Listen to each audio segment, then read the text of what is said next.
Yes, let's start something that the entire family can enjoy. And it is the Mitchells versus the Machines. I love this movie. It's something that that's totally unexpected. I wasn't waiting for it. I just happened to come across it in IMDb. It has a great rating, and also the description was really great. It was like about a weird family in fighting robots in the apocalypse. So those are like three keywords for me: weird family, robots, and the apocalypse. And as it turns out, Lara also really liked it. It's from Sony, and it's available on Netflix right now in the Philippines. Usually, the availability of movies depends on your country, so make sure to check it out if you have a Netflix subscription. It is fun to watch and also great for parents, especially if you love technology, because there are so many jokes there related to gadgets and smart appliances, personal assistant like Siri. I think it's such a beautifully made movie and so much laughter. So it's definitely something that you should watch this weekend with the entire family, especially if you have little kids. I definitely give this like an 8 over 10. I also rated this on IMDb. I've started rating things on IMDb because I'm starting to embrace my love of movie. Like I've always loved them, but I thought maybe I could integrate it into things that I also do, like live streaming. So yeah, watch The Mitchells and the Machines. All right, so the next thing that I wanted to discuss to you about is this is something kind of unexpected as well. I wasn't planning on watching on it and I wasn't waiting for it, but Carl recommended that we watch The Farewell. So Aquafina right here, I love her. So she's the voice of Sisu, and I first watched her in the Crazy Rich Asians, and she was just amazing there. Such a great comedian, and as it turns out, she's also a rapper. Okay, so The Farewell is in Chinese, so you have to have like a subtitle in order to, if you don't speak Mandarin. And basically, it's a comedy drama. I loved it, and I had to watch it in two sections because I usually just have an 1 hour and a half during the night to watch all of the TV series and movies. So I loved it, and this movie is actually based on a true story. It's very interesting, but I won't spoil you with anything. Just make sure to watch it and then learn about the history behind how the movie got made and where it's based from. It's really interesting. If you like also to learn more about like the Asian culture, I think is a really great movie to watch. I think it's like 1 hour and 45 minutes, maybe longer. And if I haven't mentioned yet, Aquafina won an award. She became the first Asian American woman to win a Golden Globe Award for Best Actress, winning in the musical or comedy category for her role in The Farewell. She's an amazing actress. I also read an article about her that she's really like a frugal person. She said that she's living like she has $500 in the bank, and I like that about her. I usually check out people's net worth, especially if they are like a famous actor, kind of like curious about their net worth. So you can guess what The Rock's net worth is, and also Jerry Seinfeld. So it's very interesting to see like all of those net worths. But that could be a totally separate topic. Right now, we have to discuss another movie that is worth watching, and this might cause a debate because for me, I loved it. So Mortal Kombat is not a flawless victory, but it's a victory nonetheless. I enjoyed watching Mortal Kombat. I'm not a fan of the video game. I did hear this video game in my head because my husband Carl was like playing it a lot, and in my head I will always hear like "Get over here." So if you play the game, you will know that's like a terrible impression, but you will know what I'm talking about. So it's a great watch. There was a lot of hype around Mortal Kombat, but I think they delivered it. There, of course, you have to turn your mind off while you're watching Mortal Kombat and understand like this is, you're not watching an award-winning film, you're watching it for fun. The characters are great, especially like Kano. There was this joke that he got hospitalized because he had like terrible back pain on his back because he was carrying the whole movie. So I thought that was pretty funny and kind of true. Kano was like a really interesting character in the film. I also loved the cinematography. As an aspiring filmmaker, I kind of like the, of course, the choreography, how the blood falls into the flowers and how the rain falls and snow. So I just liked the composition of it. So if that's something, it's a very beautifully choreographed film in terms of action as well. So if you're not looking for something deep, if you're just looking for something pure fun and pure gore, then I definitely recommend watching Mortal Kombat. So those are three things. That's actually already four things or three things. There is something that I wanted to share first, but I think I didn't put a GIF of the. So it's definitely Handmaid's Tale. Let's discuss Handmaid's Tale for a little bit. I'm just gonna hide this and share my screen, and let's check out what's in IMDb. Okay. How are you guys? By the way, what's your plan for this weekend? Let me know what you're planning to watch. And okay, what to watch? Let me know if you can see my screen. You're supposed to see it. What to watch over this weekend in IMDb. So let's talk about The Handmaid's Tale. It's definitely one of my favorite. I think it's a TV series that will remain a classic years from now. It's great across all areas. And I have 2 words for season 4 of The Handmaid's Tale. And I think it's true for all of the seasons. It's beautifully painful. That's all I can say. No spoilers, but you have to watch it. It's available. I think there are 5 episodes available already that they released right away. I only watched the first episode so far, and I can't wait to watch the next few episodes. This weekend, I forgot to mention, by the way, May 4th, may the 4th be with you. Something very interesting happened this week. My daughter, she's 3 years old, she's obsessed with R2D2. As you probably tell in the back, I'm also obsessed with R2D2, and I have like all sorts of R2D2 action figure, but she's like, R2D2, I want to watch R2D2. And I played a bunch of clips on YouTube that's showing R2D2 and C3PO, and we ran out of those clips. And I said, you might as well watch Star Wars. So the next day she said, Mom, I want to watch Star Wars. And that made me so happy. And I told my husband, and this weekend we're actually gonna binge watch Star Wars and maybe build a Lego Star Wars as well in the back. So you can see in the back, that's actually my husband's. But yeah, so we love Star Wars, and that's what we're binge watching. And hopefully we can also squeeze in the Handmaid's Tale. But yeah, let's talk about The Handmaid's Tale. So definitely no-brainer. You should watch it if you're a fan. Even if you're not a fan yet and you have to start watching the first season, it's definitely a commitment. I commit to TV series, so like the Walking Dead, I'm still watching it even though it's kind of like a pain already. But once I commit into a series, I finish them. So The Handmaid's Tale is one of the series that you could really commit to for all of those seasons.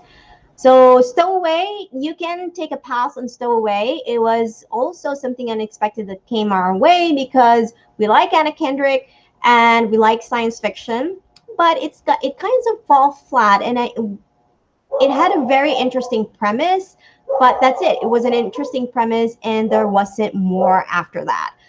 But if you're looking for something set in space, I think it could be a great way to watch it. So Shadow and Bone is also on Netflix. I think it's a beautifully produced TV series. I only watched the first episode so far, but I don't know. I'm kind of torn because I don't have any history of Shadow and Bone. I just saw it as one of the new things on Netflix. So I don't have any special connection with the characters. Kind of have a Harry Potter vibe into it, kind of like just the whole feel of fantasy, and there's this 2 teenagers. So I might be wrong. But the last few minutes of the first episode was really interesting, kind of like worth watching the next few episodes. I think it's not, maybe there's just 5 episodes for Shadow and Bone, and it's something that you could totally binge watch. I haven't binge watched in I think the last show that we binge watched was Stranger Things, and wherein you like really just watch it without stopping. But currently it's difficult because we have a 1 year old.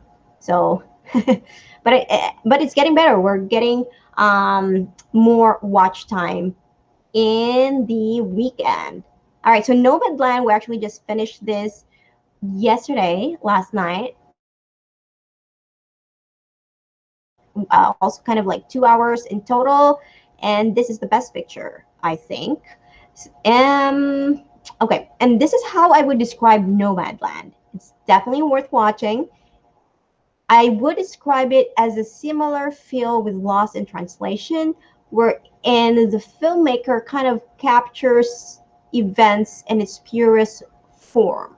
Because when you watch Lost in Translation, and it's one of my favorite films, by the way, you're witnessing two people meeting. There's no kind of like big watching the events unfold as they happen in a very organic way. So that's how I felt with Nomad Land. But Nomad Land, of course, is kind of, I don't know. Maybe there's also a political statement in terms of Nomad Land, because they discuss the van lifestyle and all of the things. It's kind of like a heartbreaking story, actually, heartbreaking and inspiring at the same time. So yeah, I would definitely recommend watching it, especially if you like to see a lot of sceneries in the films. I have this dream of driving cross country in the U.S. and kind of filming it. So that's why I like this, because you're meeting people that are actually doing it. I mean, it's based on also a real story about the town called Empire. And so I'm not sure yet. I haven't done the research. Sorry, I totally forgot to do the research for Nomad Land. But I'm not sure if the main character was based in a real person, but the stories about like the town called Empire, that I believe is true. Actually, we can check it out. Oh, hello, Gloria. Awesome. Thank you so much for watching. What are you watching this weekend? No, I think I know what she's watching. Shows and Korean dramas, and I have to watch something because I haven't watched any Korean drama for a very long time, except for the house one. I forgot the title. Anyway, it's a very famous Korean show. Okay, we've covered Shadow and Bone, Mortal Kombat, Nomad Land, Stowaway, Mare of Easttown. I haven't watched it yet. Seems like a very big film with Kate Winslet in the poster. So that's definitely worth watching. So Stowaway here is 5.6 rating. That's very low for IMDb standard. And let's check what's the rating for Stowaway in Rotten Tomatoes. So what's great about Rotten Tomatoes that they show both the critic and the audience score. So I'm surprised that 77%. Well, actually, I'm not surprised. I could see critics loving this film, but audience score is 53%. I usually go with the audience score. I usually go with the critic score previously, but based on a lot of data, I tend to go with the audience score now. So I definitely agree with the 53% rating here and 77% tomato meter. Oh, something that I just remembered. If you're a Dexter fan, it's so amazing because they are reviving the series. So that's also a totally separate discussion. Kind of just remembering them now. So yeah, those are all the things that are worth watching. Handmaid's Tale, definitely. Shadow and Bone, Mortal Kombat, and Nuts and Nomadland. In Stowaway, you can pass it, but if you like Anna Kendrick and space themed movies, then you can definitely watch it. All right, so what else we should cover? Okay, let me know, guys. What are you watching this weekend? If you already mentioned, and if you don't agree with my review. Okay, so we discussed earlier Mortal Kombat. And okay, another thing that is not worth watching. Don't waste your time. Don't waste your time. Okay, Thunder Force. It's on Netflix. So first we watched it because first it's on Netflix. We have a Netflix subscription. And second, I love Melissa McCarthy. And I'm watching, Gloria is watching SB19 first. Pasok sa billboard in the USA. Can you reach for that? All right. I'm definitely, my sisters and my mom are bugging me to watch SB19. So I guess I have to watch it. And maybe we can cover it in the next episode of Productive Popcorn. So, okay, this is Thunder Force. And for me, I watched it because I like most of Melissa McCarthy's stuff. Not the new ones, but most of the time, like she has great ones. Um, but yeah, so we had to watch it. It's also like a very, very big production type of film. So it's kind of like a must watch. And I knew going in that it was going to suck, but I didn't know it was going to suck big time. So yeah, I think you can skip it. You know, don't waste your time. It's the film is kind of short actually. It's 1 hour and 30 minutes, but I think you can watch something more meaningful. However, I have kind of like, yes, it's not worth watching. You have all of this amazing actress, Melissa, and I always forget her name, but she's also an award-winning actress. I, eh, she was also in Hidden Figures, and I always remember her in The Big Bang Theory. Like she's an extra in The Big Bang Theory. Wait, so I'm gonna type Thunder Force in Octavia Spencer. I love her as well. I love both of them. And for Melissa, I've always known her from Suki from the Gilmore Girls. And then, yeah, so they're like really great actress. And then I feel like it's weird that they're working on this script for Thunder Force. It's kind of like an overkill for them, but still, it's kind of fun. I like the idea. I can see what they were trying to do in Thunder Force. They kind of like making a parody of the superhero genre, but the execution is not that great. So the execution could be more, I guess, could be smarter. It's something that I felt like Netflix put through together and approved the budget because like they're big names. And of course, Jason Bateman is in the film. I have to say, even though I did not like the movie in its entirety, there are some really laughed out loud moments between Melissa and Jason Bateman that kind of, you know, I guess it's worth it for this few moments that you have with Jason Bateman and Melissa. So if you like kind of like, if you really don't like this big movies and you just want to laugh, Thunder Force is really great. And I can't believe that the dogs are competing with me during my live stream. So no dogs were barking before I was live streaming, but now they are barking. I have to rethink the 6 p.m. schedule because I thought Friday at 6 p.m. my time is a good one because like people are winding down from the work week and kind of like understanding what they want to watch over the weekend. So let me know like what's the best time for you to watch Productive Popcorn and when do you usually decide what to watch over the weekend? I would love your input. Okay, so definitely Thunder Force is kind of something that you can skip if you're looking for something deeper and more meaningful type of movies. So yeah, I guess we've covered everything, what's worth watching, don't waste your time, and okay, productivity of the week. We have I thought of this show yesterday, Productive Popcorn, because I love productivity and I love to watch. I also like eating popcorn, kind of miss also going to the theaters. We're big movie buffs, so I'm very lucky to be married to my husband who also likes the same movies and films and genre. We are actually like big fans of Jackie Chan. We actually watched one old Jackie Chan, some random movie that we discovered on Netflix. I think we have watched literally all of the Jackie Chan films. So anyway, the reason why I put together this show is because I love to be productive, but I also love movies. And I feel like there's a lot of advice from that I read. I can't remember who, but there's like this very there's this advice in the personal development industry that like don't watch TV. And I just hate that advice. It's very extreme.